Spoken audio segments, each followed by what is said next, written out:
નમસ્કાર, ગુજરાત સિક્યોર ન્યૂઝમાં આપનું સ્વાગત છે। હવે જોઈએ આજના સમાચાર। બાવડા શહેર કોંગ્રેસ સંગઠન સમિતિ આયોજિત ધરણા કાર્યક્રમ આજરોજ તારીખ 1/7/2025ના રોજ બાવડા શહેરમાં તૂટી ગયેલા રોડ રસ્તા તથા ચોમાસામાં ભરાતા પાણીના નિકાલ બાબતે અનેક વખત રજૂઆતો કરવા છતાં કોઈ નક્કર કામગીરી હાથ ધરવામાં આવી નથી। આ તમામ કોર્પોરેટર ઉપર ખોટા કેસ કરેલ તેના વિરુદ્ધમાં તારીખ 1/7/2025ને મંગળવારના રોજ 10 કલાકે બાવડા શહેર કોંગ્રેસ સમિતિ તથા બાવડા ગ્રામ્ય કોંગ્રેસ સમિતિના આગેવાનો દ્વારા બાવડા તાલુકા કચેરી ખાતે ધરણા પર બેઠા હતા।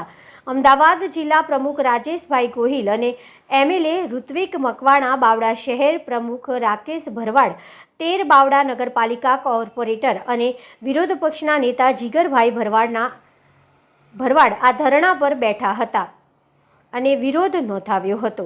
Reporter Ramesh Solanki, Gujarat secure news, બાવડા।